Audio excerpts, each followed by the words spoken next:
Até os cachorrinhos comem das migalhas. Um monólogo inspirado em Mateus 15, 21 a 28, introdução. Eu ouvi falar dele antes mesmo de vê-lo.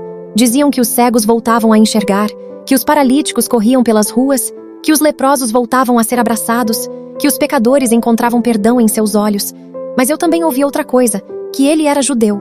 E eu, cananeia, uma mulher rejeitada pelo meu povo, ignorada pelo deles, sem voz, sem lugar, sem esperança. Mas quando a dor entra dentro de casa, o orgulho sai pela porta.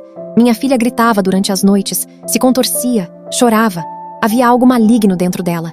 E uma mãe suporta fome, suporta humilhação, suporta desprezo, mas não suporta ver um filho sofrendo. Então eu fui atrás dele, mesmo sabendo que talvez me mandassem embora, mesmo sabendo que talvez eu não fosse bem-vinda. Porque quando a única esperança tem um nome, você corre atrás dela. E o nome dele era Jesus. Capítulo 1. Uma dor que ninguém via. Todos viam minha filha, mas ninguém via minha dor. As pessoas apenas comentavam: ela enlouqueceu, é castigo, há demônio naquela casa. Mas ninguém entendia o que era ouvir os gritos dela durante a madrugada. Ninguém entendia o medo de uma mãe que não consegue proteger a própria filha. Eu tentei tudo, busquei ajuda, procurei respostas, ouvi conselhos vazios, mas havia batalhas que mãos humanas não conseguiam vencer. Até que ouvi sobre Jesus. Diziam que os espíritos malignos fugiam quando ele chegava. Diziam que o impossível se tornava pequeno diante dele. Então algo nasceu dentro de mim. Fé, pequena, tremendo, quase apagada, mas viva. E às vezes, tudo o que Deus precisa é de uma fé que ainda respira. Capítulo 2.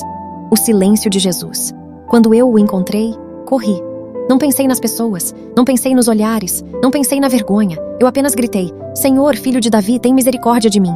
Eu nem era judia, mas reconheci aquilo que muitos religiosos não reconheceram. Ele era o Messias, mas então, ele ficou em silêncio. Nenhuma resposta, nenhum olhar, nenhuma palavra. E aquele silêncio doeu mais que a rejeição das pessoas. Porque o silêncio de Deus testa lugares profundos dentro da alma. Os discípulos ficaram incomodados comigo. Despede-a, disseram eles, como se eu fosse apenas um barulho inconveniente. Mas quem carrega um milagre dentro do coração não desiste facilmente. Eu continuei ali, porque aprendi uma coisa naquele dia. O silêncio de Jesus não significa ausência. Às vezes, significa prova. Capítulo 3. Quando a fé é provada.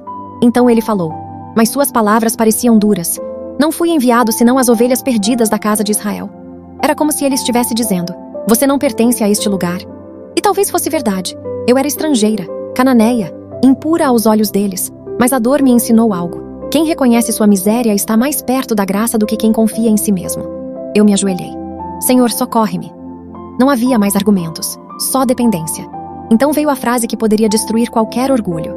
Não é bom pegar o pão dos filhos e lançá-lo aos cachorrinhos.